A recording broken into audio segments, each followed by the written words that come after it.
Tuhan diambil dari Roma 8 ayat 37. Sama-sama. 1, 2, 3. Tetapi dalam semuanya itu kita lebih daripada orang-orang yang menang oleh Dia yang telah mengasihi kita. Amin. Silakan duduk saudara Tuhan. Haleluya, haleluya.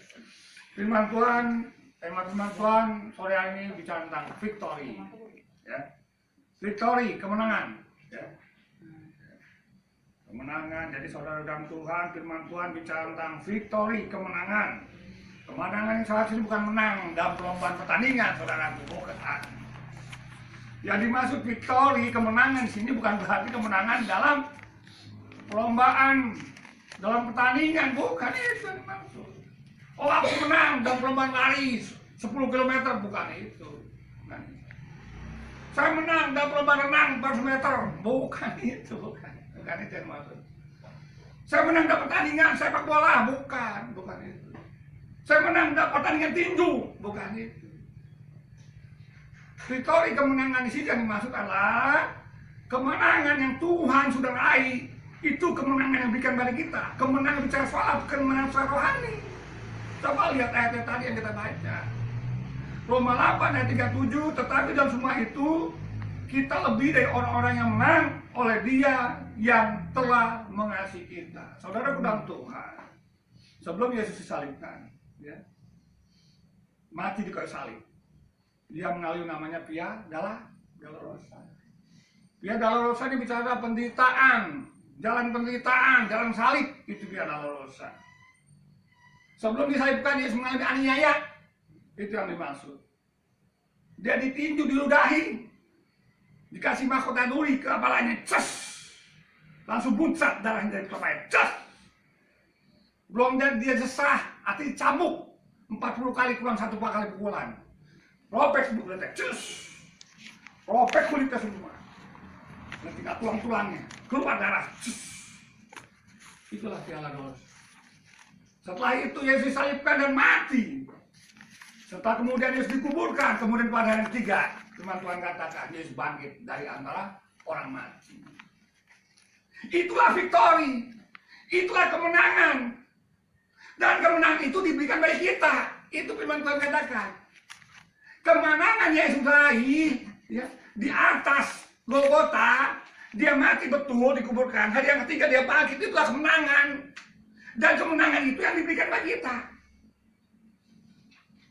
Kita yang percaya pada Yesus, kita yang beriman pada Yesus, kita percaya Yesus mati untuk dosa kita, menebus segala dosa kita. Kita percaya Yesus keselamatan ada pada Yesus. Itulah kemenangan yang diberikan bagi kita. Yesus yang telah menyelesaikan peperangan itu, Yesus yang menyelesaikan pertandingan itu, Dia menang atas sekali di kayu salib. Bagi kita yang 3 kemenangan itu yang diberikan bagi kita. Itu sebabnya Tuhan katakan apa? Tetapi dalam semua itu kita lebih daripada orang-orang yang menang oleh Dia yang mengasihi kita. Anugerah kemenangan itu. Tuhan menganugerahkan kemenangan itu bagi kita. Nih, bagi kita yang percaya. Itu yang dimaksud. Apa saja kemenangan? Firman Tuhan apa saja area kemenangan orang percaya? Pertama, kemenangan atas maut. Kemenangan orang percaya pertama, kemenangan atas maut. Saudara dalam Tuhan, ketika Yesus disalibkan kemudian mati, dikuburkan, itu kan hari ketiga berbangkit. Kok kenapa sih hari ketiga sih? Nah, kok nggak begitu bangkit besok hari bangkit? Kan Jumat mati, Jumat dikuburkan, Sabtu aja. Kenapa mesti hari Minggu hari ketiga? Saudara nggak tahu dari saudara dalam Tuhan. Ketika dalam kubur, Yesus itu masuk ke alam maut. Apa yang dimaksudnya? Apa yang dilakukan? Mengambil kunci kerajaan maut. Dia menang atas kuasa maut. Itu yang Yesus lakukan. Disebut firman Tuhan katakan begini, Pak.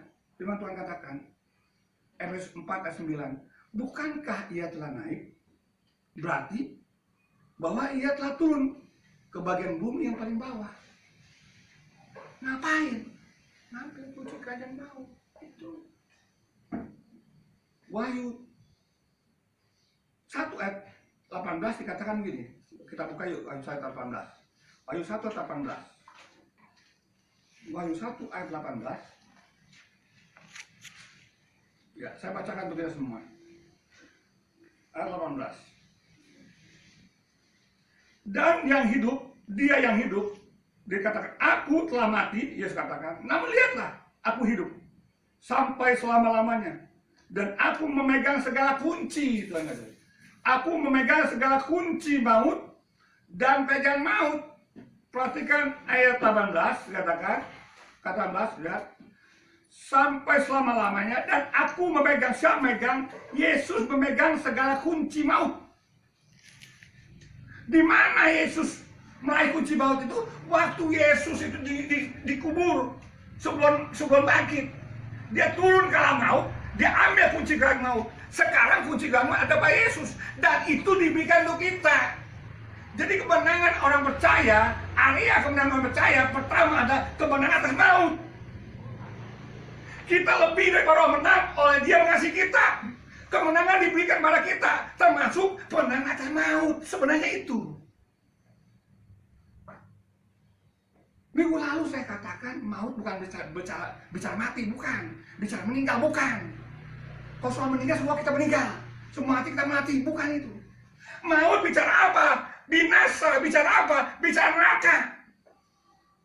Kemenangan yang diberikan Tuhan bagi kita lebih dari orang menang. Victory yang diberikan adalah kemenangan yang pertama, kemenangan kita atas maut, atas neraka. Kita akan tebus oleh darah Yesus. Itu yang dimaksud. Ini yang dimaksud. Kemenangan atas maut. Sehingga 1 Korintus 15 ayat 5 katakan, hai maut, di mana kemenanganmu? Hai maut, di mana sengatmu? Itu 1 Korintus 15 ayat 5 loh. Hai maut, di mana kemenangan? Nggak ada maut kemenangan lagi. Nggak ada neraka kemenangan lagi untuk kita. Yang sudah tebus oleh Yesus, yang kita percaya pada Tuhan. Sebenarnya nggak ada. Jadi maksudnya apa, saudara dalam Tuhan? Kita nggak perlu takut akan kematian. Seharusnya kita nggak takut akan kematian kan? Semua kita masih mati, semua kita masih meninggal. Itu menurut urutannya. Dan mati itu bukan hitung kacang. Bukan karena dia tua mati. Nggak harus tua dulu baru mati. Yang muda juga baru mati duluan. Oh, udah sakit-sakit ini masih mati duluan nih. Belum tentu. Yang sehat tiba-tiba mati duluan. Tiba-tiba cukup-cukup dia kecelakaan. Bingung.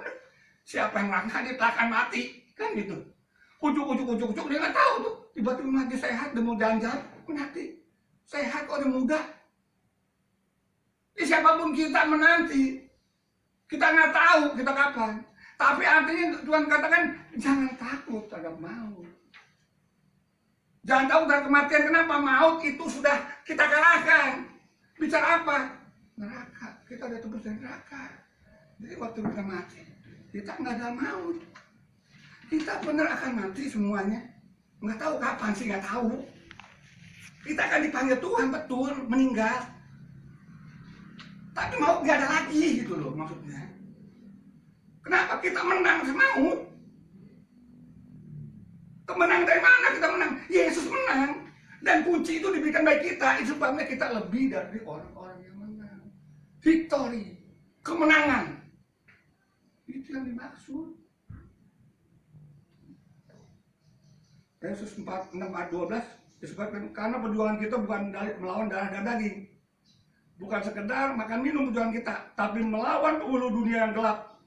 Artinya perjuangan kita melawan maut, bukan lagi darah daging, bukan. Perjuangan kita bukan melawan orang. Wah, mau kesalahan sama dia. Waduh, bukan itu. Wah, saya kemarin kan saya sampaikan. Tahun yang lalu sedikitnya saya 3 kali difitnah. Terus kita marah. Kita nyalain Tuhan. Kita bersungut-sungut. Oh, kita ancam lagi orang itu. Firman Tuhan perjuangan kita bukan lawan darah daging, bukan.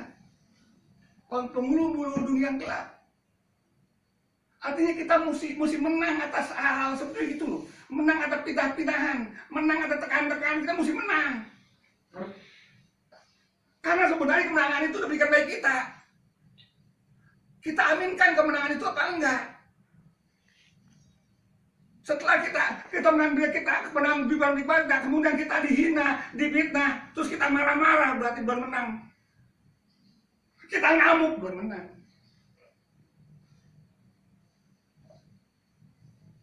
Sebenarnya sudah mati buat kita. Betul mati dikuburkan, tapi hari ketiga kan bangkit. Itulah victory, itulah kemenangan. Dan kemenangan itu diberikan bagi kita. Ini iman sebenarnya. Dan ini akan dibuktikan ketika kita bermasalah. Tekanan-tekanan yang kita alami. Seperti minggu lalu yang saya sampaikan. Apakah ada kita masalah, kita dipita, kita ngamuk, kita marah-marah, kita menyalahkan Tuhan, berarti kita belum menang. Belum menang. Padahal firman Tuhan katakan di Roma 8 ayat 2:3-7 kan katakan kamu lebih dari pemenang, Tuhan katakan. Tapi dalam semuanya itu Tuhan katakan kita lebih daripada orang yang menang oleh Dia mengasihi kita. Kenapa? Kemenangan itu diberikan bagi kita yang percaya pada Yesus. Kan Yesus sudah menang. Dan kunci kalian maut sudah dipegang. Tadi kan ayatnya kita baca Wahyu 1:17-18. Kunci maut dan kegagalan Yesus ada ya pada Yesus kuncinya. Kalau kita paham tentang kunci saudaraku dalam Tuhan, kita nggak bisa masuk suatu rumah, bisa rumah ini kunci nggak bisa masuk. Kita butuh kunci untuk masuk rumah ini kan gitu kan?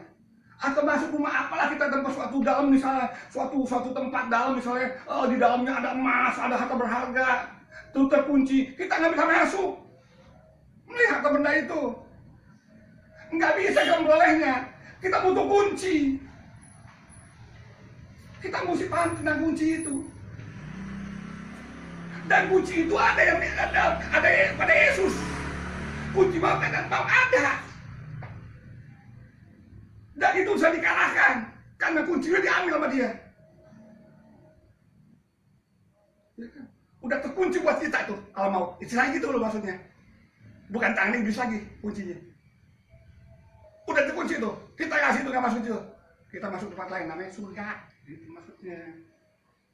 Kita mesti paham saudara orang Tuhan, ya? Kita mesti paham ayat ini. Victory, kemenangan, kemenangan yang Tuhan berikan pada kemenangan atas apa? Pertama, kemenangan atas maut. Terus yang kedua saudara orang Tuhan, kemenangan atas apa? Kemenangan atas mindset kita, cara berpikir kita mesti menang. Saudara udah Tuhan tadi saya katakan, sebelum Yesus disalibkan, di kayu salib, sebelum mati di kayu salib, Yesus dikasih mahkota duri kan, betul? Tajam-tajam loh, ces, keluar dari mulut, ces. Ini bicara apa sih? Ini bicara mindset kita, pikiran kita diputuskan, sucikan oleh darah Yesus. Ini mesti diputuskan nih pikiran. Nih, mesti diputuskan. Akhirnya peperangan kita di sini pikiran nih. Kalau kita menangkan pikiran, kalau kita menguasai pikir, bisa menguasai pikiran, menang kita. Sebenarnya udah tebus sama darah Yesus. Dan kita mesti imani. Aku udah menang Tuhan, seharusnya gitu. Tuhan aku udah menang. Dan apa? Mindset saya. Saya bisa menguasai pikiran saya Tuhan. Karena Tuhan sudah menebusnya itu. Sudah dikasih mahkota duri, palanya nih, ces, dah keluar. Kan kalau ada itu kan, gambar Yesus kan mahkota duri kan. Seharusnya gitu loh. Soalnya kita udah menang atas pikiran kita. Tapi kok anak Tuhan masih berpikir-pikir yang tidak baik sih? Ini pertanyaan. Kok pikiran kita masih pikiran-pikiran jahat? Nah ini bingung. Itu udah menang kita sebenarnya. Kita mesti koreksi diri kita masing-masing. Kalau pikiran kita masih ngaco gitu loh, masih nyalain orang gitu loh, masih jahat sama orang gitu loh, pikiran kotor, maaf mungkin pikiran porno, ini udah ditebus nih pikirannya nih. Udah ditebus. Yesus sudah melakukan itu, udah menyucikan itu gitu. Tapi kalau pikiran kita bukan nggak benar, nah ini mesti koreksi diri kita nih, mesti koreksi diri. Kenapa pikiran kita masih nggak benar gitu? Pada pikiran kita terus oleh kuasa darah Yesus tuh. Begitu sakitnya tuh, dianyam tuh orang Romawi menganyam tuh apa mahkota duri, tajam tuh, keluar muncrat darah, cet. Itu melambangkan pikiran kita dikuduskan, disucikan. Karena setelah Yesus mati dikatakan is finished, sudah selesai. Semua sudah selesai. Bukannya dosa kita, penyakit kita sudah selesai. Bukannya dosa kita, ini pikiran kita sudah dikuduskan oleh darah Yesus, sudah dikuduskan, disucikan darah Yesus. Is finished, sudah selesai. Seharusnya seperti itu. Itu firman Tuhan katakan. Firman Tuhan katakan apa yang baik, sedap didengar, pikirkanlah itu. Filipi 4 ayat 8 dikatakan gini. Jadi akhirnya saudara-saudara, semua yang benar, semua yang mulia, semua yang adil, semua yang suci, semua yang manis, semua yang sedap didengar, semua yang sebut kebajikan, dan patut pikirkan semua itu. Itu sebenarnya. Ketika mindset kita nih, pikiran kita sudah dikebus oleh kuasa darah Yesus, ini iman kita bukan iman loh. Maka yang tadi disebut di Filipi 4 ayat 8 ini, itu bisa terjadi sebenarnya dalam hidup kita loh. Seharusnya. Karena tebus. Nggak ngaco lagi pikiran kita. Jangan ngaco lagi nih. Hati-hati anak muda, nggak boleh ngaco. Gini hati-hati, nggak boleh ngaco pikiran. Anak muda nih nggak boleh. Pikiran cewek, porno. Jangan itu mah mesti dibaptis 10 kali lagi tuh. Dirantem gitu nih mana. Gini udah dibaptis kan? Udah ya? Kalau masih pikiran-pikiran porno, mesti dicemplungin tuh. Setengah sejam tuh, baru nangkal lagi tuh. Cemplungin, sejam lagi baru diangkat lah. Udah mati dulu kan. Suci pakai rinso. Kan nggak boleh begitu. Ada kata-kata tebus. Uang Yesus salib, masa kita nggak ingat? Masa kita melupakan pengumuman Yesus? Sebelum Yesus salib kan ada Via Dolorosa. Disiksa Yesus, dikasih mahkota duri. Kami menawan segala pikiran dan melakukannya pada Kristus. Menawan segala pikiran kita, taklukkan pada Kristus yang menguasai pikiran kita. Pikiran kotor, pikiran negatif, pikiran yang nggak pernah pada Allah. Itu ditawan. Jangan dibiarin. Jangan dibiarin, udah jam layang-layang seorang, nggak boleh. Ini ditawan pikiran-pikiran, kuasai pikiran kita nih. Kuasai, mesti dikuasai. Mindset ini. Nih. Ini mesti dikuasai. Saudara bilang Tuhan, segala kesadaran sampaikan bahwa daerah peperangan manusia itu di pikiran. Saya tanya hamba Tuhan yang dipakai luar biasa. Waktu itu udah lama saya tanya, terpakai bro, brother, ya, luar biasa. Apa sih rahasianya kuasa pikiran? Betul emang. Ketika kita berpikir gagal, maka kita gagal. Ketika kita berpikir berhasil, maka kita akan berhasil. Ketika kita berpikir nggak mampu mengerjakan, nggak mampu kita mengerjakan. Ketika berpikir kita mampu mengerjakan, maka kita mampu mengerjakan. Walaupun tadi nggak mampu, tapi kita mampu, berpikir mampu, dia mampu udah. Kita berpikir kita kalah. Kita berpikir menang. Tapi menguasai pikiran kita dengan yang jahat. Kemudian mindset pikiran kita dengan hal yang positif, gitu loh. Ya. Tadi jauhkan pikiran kita dengan yang jahat, jauhkan dari pertama tuh. Pikiran kotor, pikiran jinah, pikiran apalah, porno itu, kuasai itu.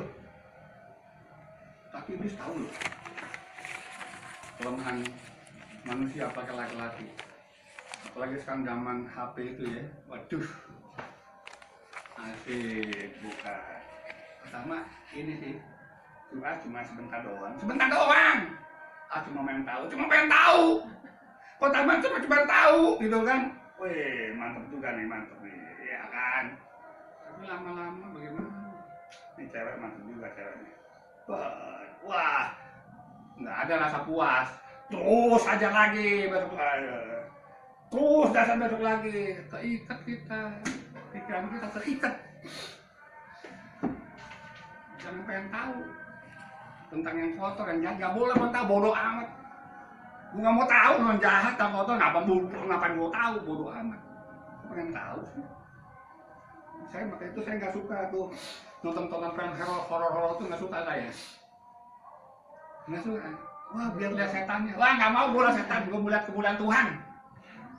Nggak mau saya ngeliat setan, nggak mau. Bukan takut ngeliat setan, bukan, beda. Kan nonton horor dia lihat setan, oh setan, oh, ini setan. Saya nggak butuh lihat setan, saya lihat kemuliaan Tuhan aja. Bukan berarti bukan berarti takut, saya enggak. Saya pelayanan ke pelosok, ke daerah-daerah apa, ke daerah-daerah apa, dukun-dukun nggak pernah. Daerah dukun, daerah udah berhadapan dengan apalah itulah setan-setan itu udah. Tapi nonton film itu nggak mau, ngapain kalian lihat gitu?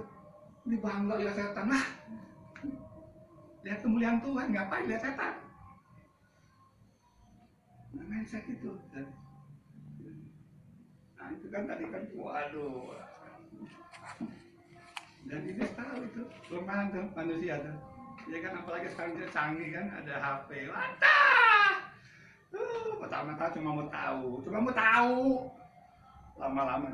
Kemarin waktu saya di Breakthrough itu di Sentul itu tempat apa? Ini apa tuh? Narkoba ya, tempat apa? Pemulihan apa? Dipulihkan narkoba itu kan. Saya ke sana nganter isi, ya kan waktu itu kan nganter isi. Ada LF namanya, Leader of Fellowship, ya kan? Ada acara saya nganter aja, karena saya di ruang itu, saya bawa laptop di ruang satu ruangan deh, satu tempat lah, bukan ruangan, satu tempat ya. Datang tiba-tiba satu orang datang, orang narkoba maksudnya, kan tempat rehabilitasi ya, rehabilitasi kalau narkoba. Daerah Sentul. Datang dia cerita, dia kayaknya kenal bapak, iya aja dah saya. Dia cerita bagaimana dia jatuh narkoba, bagaimana hancur keluarganya, keluarga meninggalkan dia. Pertama kenapa? Pertama mau coba-coba dulu. Ini satu ini apa namanya itu dibagi 3. Tiba-tiba bagi 2. 1. Udah habis kena. Udah. Pergaulan tiba-tiba sama dia. Curhat sama saya, ya. Udah selesai saya layanin dia, saya kuatkan ya. Udah selesai nih udah 1 jam kira-kira nih. Lama saya mau kerjaan saya, bawa laptop, nggak jadi. Dia udah ini, kemudian udah ini ada terus satu lagi, ucuk, dan satu lagi. Kemudian saya ada makanan situ kan, ada apa-apa, ada dukung, makan itu, silakan duduk. Nah, duduk. Dia udah langsung Pak, hidup saya udah nggak ada harapan lagi. Wah, ada yang saya lainin lagi. Kira-kira hampir 1 jam lagi, buset, gua kapan kerjanya? 2 orang. Tapi 2 orang Tuhan kirim sama saya untuk melayani mereka, menguatkan mereka, meneguhkan mereka. Jadi mereka cerita emang itu. Pertama-tama mereka mencoba-coba. Itu narkotik itu. Apa namanya, pil-pil gini. Dipecahin 3, bagi 3. Rasanya apa sih? Tanya kan namanya. Rasanya kan damai, enak, play, pusat lah. Pertama bagi 3, kedua bagi 2, 1. Terus udah keikat. Aku bilang itulah iblis, firman Tuhan kata, iblis yang mencuri, membunuh, membinasakan. Mencuri hati kita tertarik akan hal itu tuh, tertarik. Mencuri, membunuh, ya dibunuh tuh. Nih udah bunuh nih. Nih terikat kalian dibunuh nih. Masa depan kalian dibunuh, keluarga kalian dibunuh, hidup kalian dibunuh nih. Membunuh, membinasakan, binasa, nanti udah mati, binasa, neraka. Saya bilang. Pencurian mencuri hati kita. Membunuh dan membinasakan, itu iblis kerjaannya. Ya kembali lagi firman Tuhan, kuasai pikiran kita. Sudah Tuhan sudah tebus loh. Tuhan dikasih mahkota dulu itu. Itu bukan suatu yang apa ya, bukan rekayasa, emang begitu terjadi gitu. Keadaan itu terjadi sebelum Yesus salibkan, Yesus kasih mahkota. Kalau kita pikir kok ada aja itu orang-orang apa Romawi kasih merajam apa ayam-ayam itu, kasih mahkota yang tajam-tajam dikasih itu maksudnya supaya pikiran kita, mindset kita diputuskan sucikan darah Yesus. Berpikir ini tadi katakan, ya kan? Jadi akhirnya saudaraku, kalau engkau sudah tebus oleh kuasa darah Yesus, engkau mindsetmu sudah tebus, pikiranmu sudah tebus kuasa darah Yesus, pikirkanlah apa semua yang benar. Pikirkan apa? Semua yang mulia. Itu firman Tuhan. Semua yang benar, semua yang mulia pikirkan. Yang adil pikirkan. Semua yang suci pikirkan. Semua yang manis pikirkan. Semua yang sedap didengar orang pikirkan. Jangan gosip-gosip mulu. Nggak enak benar dengarnya gosip mulu, fitnah mulu. Mikirin gosip, mikirin fitnah. Kita belum ditebus berarti kita belum menang. Kita yang masih gosip-gosip, memfitnah orang, jelekin orang. Dan kita Kristen, tetap Kristen dan belum menang. Kristen belum menang. Banyak orang Kristen, tapi banyak yang belum menang. Enggak semua orang Kristen menang. Kristen emang KTP doang Kristen. Tapi kan ke gereja, iya ke gereja. Tapi belum menang. Kalau kita masih gosip mulu, jahatin orang mulu, sendiri tahu diam orang, fitnah orang, berarti kita belum ditebus, belum menang. Ayat ini belum berlaku nih, ayat ini belum berlaku. Roma 8:3 belum berlaku pada kita. Tetapi dari semua itu kita lebih dari pemenang belum. Oh dia mengasihi kita belum, itu belum berlaku. Kalau masih pikiran-pikiran kita seperti itu. Tapi mana firman Tuhan katakan ya? Semua yang ahli suci, semua yang benar, pikirkan semua itu. Kenapa? Kalau pikiran kita tebus oleh karena dari Yesus. Dan berkata salib, is finished, sudah selesai. Kemenangan atas apa lagi ya? Kemenangan atas daging. Saudara ke dalam Tuhan, ketika Yesus sebelum Yesus mati ke salib, dia disesah itu dicambuk. Berapa kali? 40 kali kurang 1 kali pukulan. Saudara pasti tahu deh, cambuknya besar itu begini kan. Cambuknya, aduh, bukan satu, banyak ini. Ini cambuk itu, ininya banyak, giginya itu. Sekali itu cek, daging robek, cus. Maksudnya apa? Daging kita tebus. Jangan hidup dagingan. Jangan hidup kedagingan. Kenapa daging kita tebus? Dan Yesus robek. Paku-pakunya gede bukan satu, begini loh. 40 kali kurang 1 pukulan. Satu gini aja udah ngerobek, apalagi 39 kali pukulan. Cambukan. Habis. Jadi kalau kita lihat di film-film apa itu, tubuh Yesus sudah seperti itu. Tubuh Yesus sudah hancur sebenarnya. Bukan seperti yang di film itu tuh, Passion itu, bukan itu. Kalau kita lihat itu udah parah, tapi lebih parah lagi sebenarnya. Yang sebenarnya itu lebih parah daripada yang kita tonton itu di film-film itu. Saudara bayangkan, cambuknya itu tajam dengan paku gede-gede seperti segini, 39 kali cambuk, itu bisa dibayangkan. Hancur tubuhnya. Kulitnya, dagingnya habis. Supaya kedagingan kita ditebus. Jangan hidup kan kedagingan, maksudnya itu. Menang atas kuasa daging gitu loh, menang atas daging gitu loh.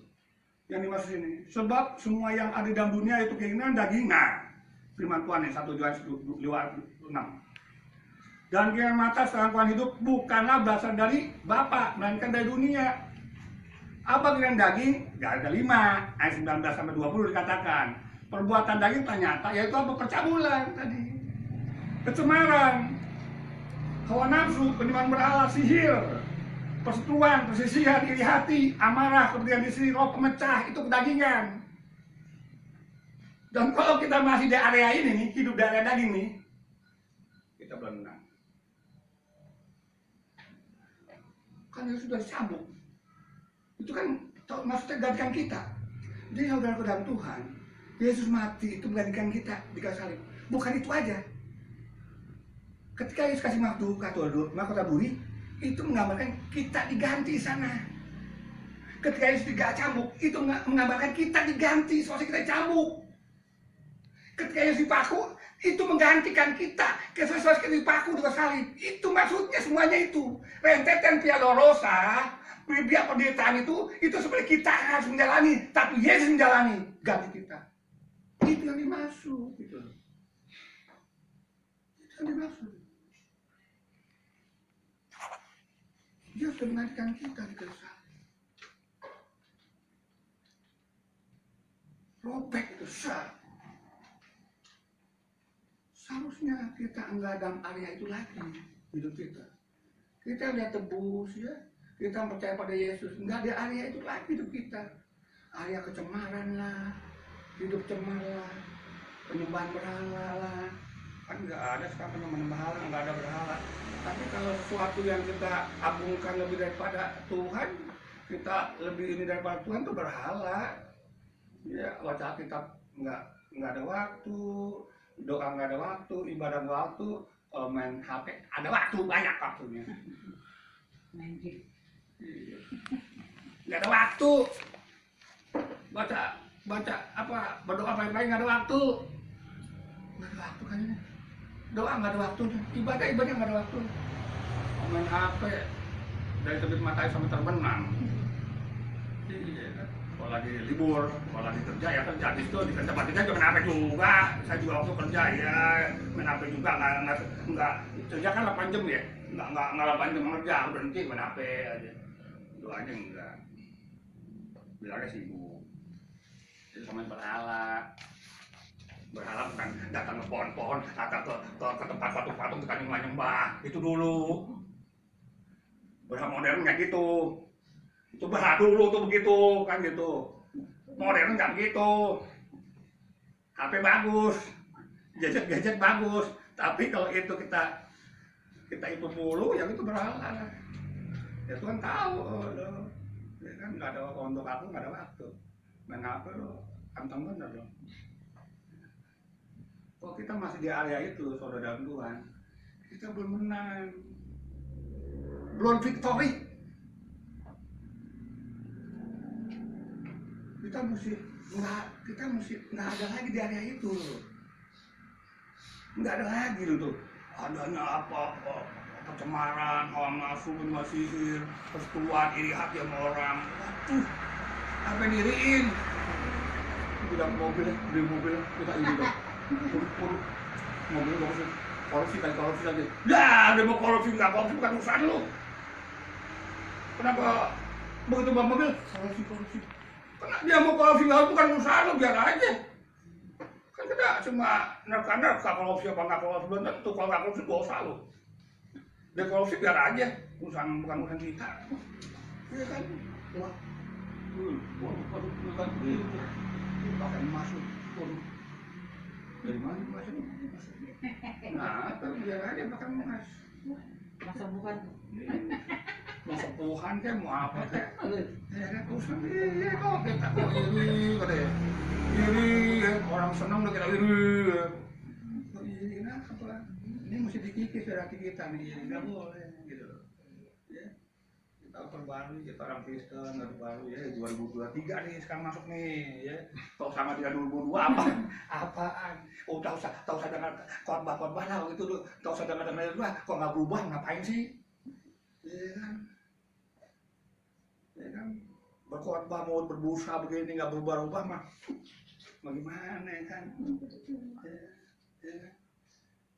Oh, Tuhan sampaikan nih, Tuhan sampaikan buat saya untuk menyampaikan pada jemaat supaya jemaat berubah gitu, disegarkan gitu. Jadi kalau saya menyampaikan firman Tuhan juga artinya biar jemaat diberkati, bukan asal-asal, bukan, nggak ada cerita asal-asalan buat saya kan gitu. Jemaat diberkati gitu loh. Berubah, jangan bawa hal-hal 2022 ini. Ini ada pembaruan 2023 maksudnya gitu loh. Ada perubahan hidup ini. Masih 2003 ada perubahan. Dan begitu-begitu aja. Jangan bawa gaya-gaya lama itu ke tahun 2023 ini. Berubah. Yang keempat saudaraku, area kemenangan kita, area kemenangan atas masalah. Masalah dosa, masalah beban hidup, masalah penyakit, ya kan? Dengan katakan is finished kan gitu. Sudah selesai. Tuhan katakan di kisah apa? Sudah selesai. Sebelum dia katakan aku menyerahkan nyawaku dalam tanganmu, sebelumnya kan Yesus katakan is finished kan sudah selesai. Apanya selesai? Masalah kita selesai. Apa yang selesai? Perubahan kita selesai. Apa yang selesai? Utang-utang kita dosa selesai. Apa yang selesai? Penyakit kita sudah ditanggung. Semua sudah selesai. Is finished. Itu iman. Itu iman. Kita mesti tanggap dengan iman itu, gitu loh. Memang kita nggak ada di sana pada saat itu, nggak ada. Iman kan ada sesuatu yang kita harapkan budi, sesuatu yang tidak kita lihat, kita nggak lihat. Kita nggak lihat yang sekali kan kapan kita ya saat kita hidup, ayo. Kita ada hidup 2000 tahun yang lalu tuh, kira-kira 2000 tahun lalu lah, kira kan. 2 tahun yang lebih lah, kira kan, tahun 20 tahun ke tahun Masehi, saya lahir baru Masehi kan, gitu kan. 2000 tahun lalu kita lihat Yesus disalibkan, enggak. Tapi iman. It's finished, Tuhan katakan, sudah selesai. Dan sudah selesai apa? Semua masalah kita sudah selesai. It's finished. Kemenangan victory yang Tuhan berikan bagi kita, kemenangan apa? Kemenangan atas masalah yang kita hadapi. Itu kemenangan. Itulah maksudnya. Tapi masalah masih ada sekarang. Masih nih masalahnya, aku masih sakit nih. Kenapa nih? Kan Tuhan sembuh. Tuhan katakan percobaan kamu alami itu yang biasa, tidak melalui kekuatan. Alas dia. Kata dia biarkan kamu cobai melampaui kekuatanmu. Pada waktu kami coba akan berikan kamu jalan keluar sehingga kamu danau. Mungkin ada masalah yang kita, tapi yakin bahwa itu tidak melalui kekuatan kita. Yang penting nih masalah nih, walaupun kita ada nih, nggak melalui kekuatan kita yang penting. Dan yang penting Tuhan memberi kekuatan. Dan kemudian Tuhan beri jalan keluar. Ini yang penting. Ada tahapannya. Imani. Begitu masalah kita imani, tidak melalui kekuatan kita, imani. Imani dulu itu. Imani, Tuhan memberi kekuatan, imani. Dan imani pada akhirnya Tuhan beri jalan keluar. Itu mesti diimani. Biar firman Tuhan ini bukan teori, bukan logos, tapi rema dalam hidup kita. Seharusnya begitu loh. Firman Tuhan yang kita dengar, kita baca, bukan sekedar teori, bukan sekedar logos, tapi hidup, menghidupkan hidup kita. Itu sebab perlu iman, merespon firman Tuhan itu. Perlu iman, iman dapat ini, iman, sambut dengan iman. Mesti disambut dengan iman firman Tuhan itu. Relakan, jemaat mula-mula itu merelakan. Jemaat di Antioquia merelakan hatinya dia untuk diajar. Relakan hati itu diajar firman Tuhan. Hati ini buka untuk diajar. Sehingga firman itu masuk dalam dirinya menjadi rema. Hidup firman itu. Kita mesti buka hati, mesti merelakan itu gitu loh. Menyambut dengan hati kita, buka hati. Bukan begitu firman Tuhan disampaikan, otak kita, benar apa enggak sih? Gitu. Yang ini benar apa enggak sih? Ini nggak mungkin. Selalu tolak penolakan, kan banyak orang Kristen menolak gitu. Firman Tuhan sampaikan, firman Tuhan dia dengar, ya kan? Selalu tolak, nggak mungkin nih. Bener gak sih? Gua nggak percaya nih. Ditolak dulu, pikirannya nolak-tolak dulu. Bukan disambut dengan hatinya, dengan kerelaan hati, terima firman Tuhan itu. Kalau mau firman itu aja rema dalam hidup kita, terima itu firman. Terima dulu tuh firman. Biar firman Tuhan itu merema. Terima, percobaan ketamuan cuma biasa, ya. Apapun biasa, terima. Tapi berat, iya biasa. Firman Tuhan biasa, jangan kau katakan berat lagi. Biasa, terima aja, udah terima. Tuhan pasti beri kekuatan. Udah terima, Tuhan beri kekuatan. Dan nantinya Tuhan beri jalan keluar. Terima. Ada waktu Tuhan. Ini namanya kairos. Waktu Tuhan. Ketika bicara waktu Tuhan itu kairos. Bukan waktu kita. Kapan Daniel dibaptis? Tadi katakan kesaksian dari Ibu Opung Jericho kan. Kapan dibaptis? Maunya sekarang, Tuhan, aku udah capek ngedoa-doain. Tapi terima itu. Ada namanya kairos, waktu Tuhan. Itu yang dimaksud. Ya kan? Kairosnya kapan? Daniel dibaptis kemarin Desember. Kairosnya Tuhan, bukan kairos, bukan waktu kita. Maunya Opung Jericho sih sekarang udah capek nih. Kan gitu. Itu kairosnya Tuhan tuh kemarin itu. Kita nggak tahu Kalau saya mau jujur juga, saya waktu bilang secara Daniel juga bingung nih orangnya bagaimana. Saya juga nggak ngerti nih baptis bangunannya boro di atas ke gereja aja malas begini bagaimana ya. Sama gitu. Tapi lo takut Tuhan gitu. Oh Daniel masukin kerja, aduh ini orang gimana ya, orang yang begini ya, kerjaan begini. Tapi lo takut Tuhan, gimana kerja ya kan? Bukan karena kita orang, bukan, itu Tuhan semuanya. Waktu Tuhan semuanya, bukan karena lomba, bukan karena kita. Waktu Tuhan. Tetap berdoa, tetap berharap gitu loh. Tetap ada waktu Tuhan, itu namanya kayak dan kapan nggak tahu.